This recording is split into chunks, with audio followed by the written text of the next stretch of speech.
Ignatius is enabled not just by his mother, but by the city of New Orleans. I happen to think that this is a very dark book about an evil city that ruins people.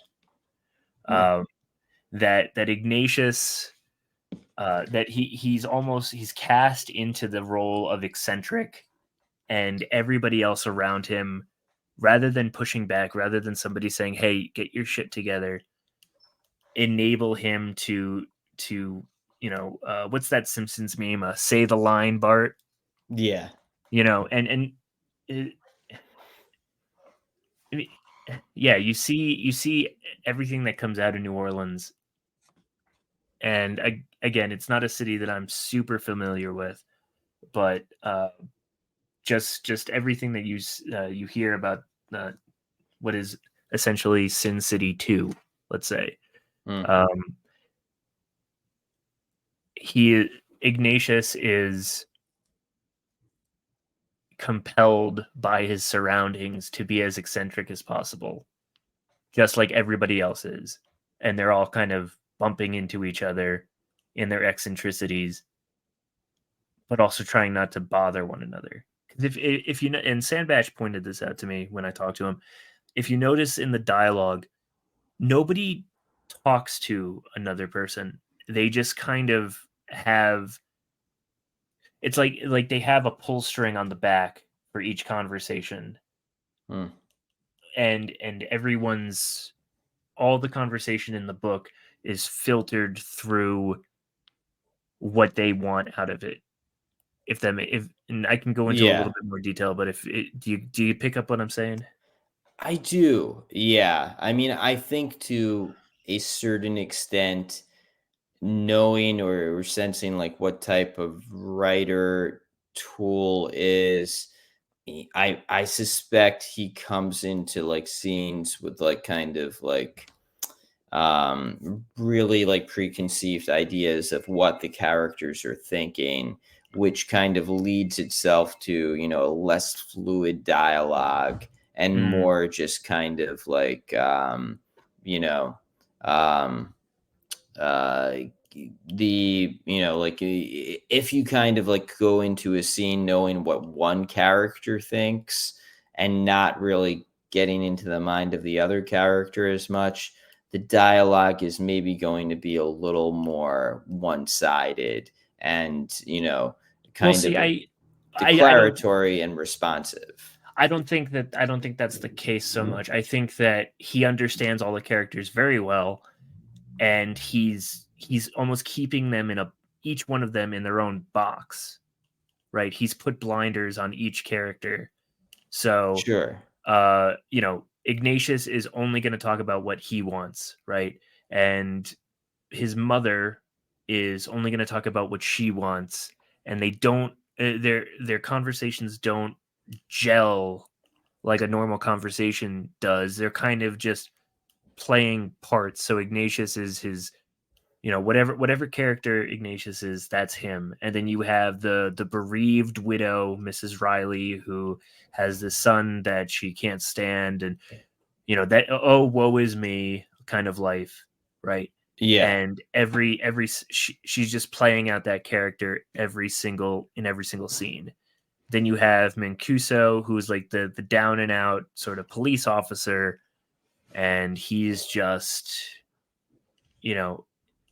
he's walking around trying to be, Barney Fife, let's say, but he's a joke in his precinct. But he's going to still keep up that golly gee willikers sort of attitude, regardless. Yeah. I think that the city of New Orleans in this book is a perverse stage, and each of the characters is just to plug my own book, an automaton of kind of acting out their own role in the stage production of New Orleans. Does that make sense? It does. Yeah. I mean, I agree that the kind of like the interchanges between the characters, the dialogue, it is, rarely fruitful. the characters do not like arrive at catharsis through dialogue, with some exceptions. I would say kind of toward the end, or not toward the end, at the very end, when Ignatius is taking off with Myrna, there is a kind of sense of movement, literal and figurative, in both characters' arcs. But I do see what you're saying, and yeah, in general, the kind of characters are psychologically siloed. I would say that's a fair characterization. It's a good comparison. The Truman Show. Yeah. So this is the Ignatius show. Agreed. And just like at the end of the Truman Show, Ignatius bucks his role, and he escapes to find legitimacy, like to find who he really is, but like in a less gay way. Yeah. Because everybody these days is writing to find out who they are. True. But so yeah, that's my take on the novel. And I think that's a bit darker than people kind of at face value see this book. Yeah, I mean, I think you're not wrong in that. So, Ignatius is obviously, he has blinders on. He has his own ideas. He cannot perceive reality the way it actually exists. And, usually in some novels, in my novel, you have one character like that, but the other characters are a little more savvy. They kind of understand the world. And, but in Dunces, yeah, I think it is fair to say to some extent that the other characters are, again, not quite as, but to some extent as oblivious as Ignatius. So, and I put a lot of stock into this theory. I haven't done a lot of research into the scholarship of this book, if there is any.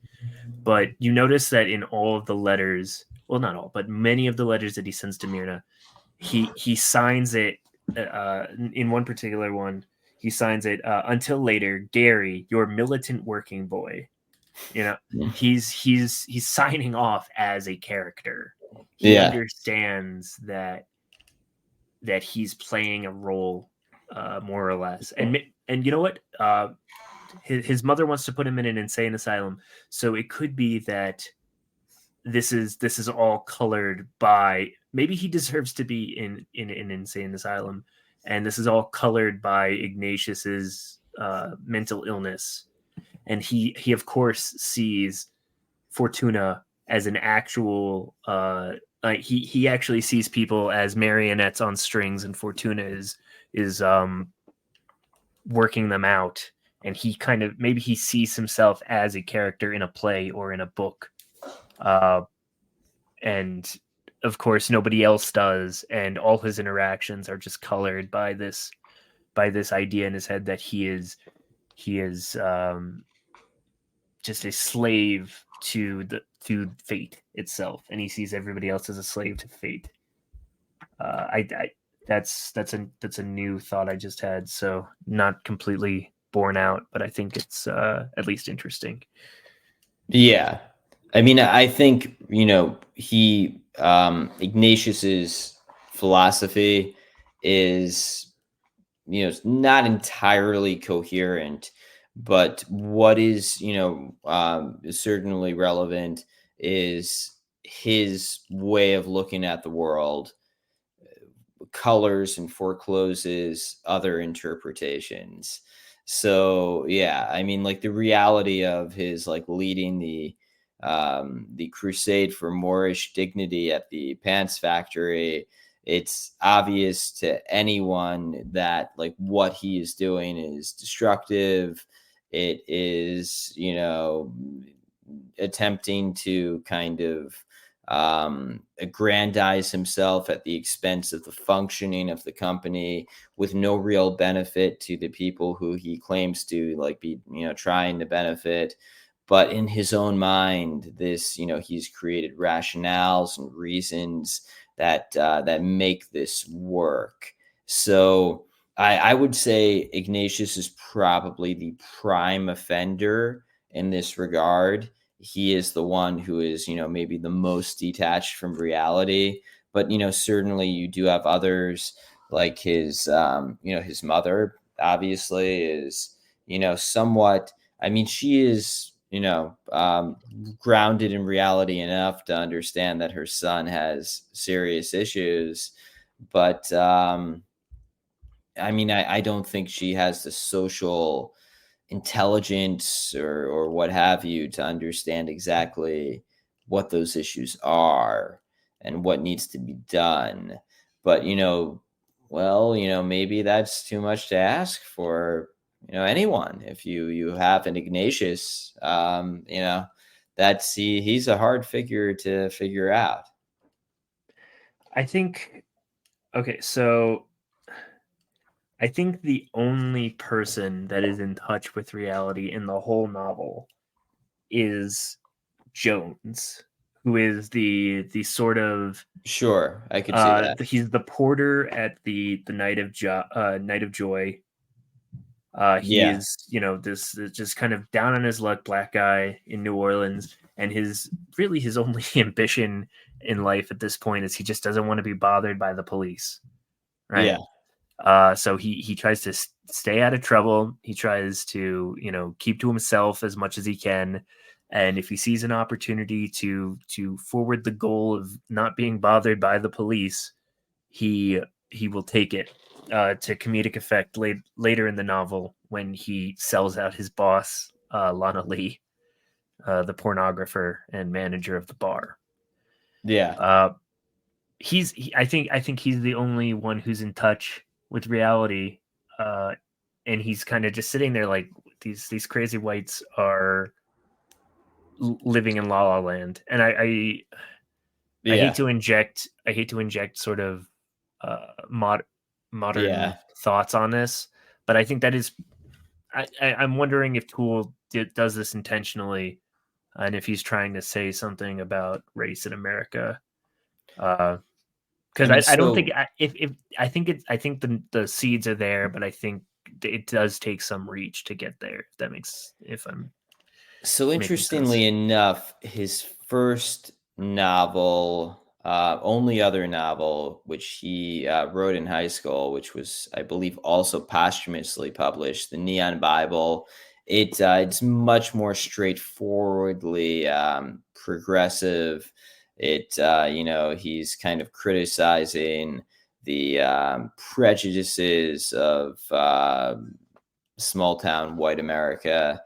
And it needs to be kind of taken into context, given that he wrote it while he was in high school. He literally wrote it as a 17-year-old. I'm So 16 and this is deep. yeah, exactly. So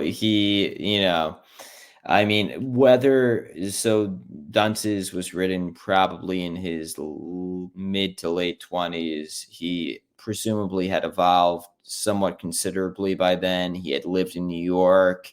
He had, he was a bit worldly. I don't know to what extent he would have a kind of simplistic understanding of these things. That being said, this was also a different time in America where it was indeed to some extent countercultural to be into the civil rights movement, and he was a writer and an artist, so he probably it's hard to say exactly where, and I've thought about this a good deal, where Toole's actual politics lie. He never wrote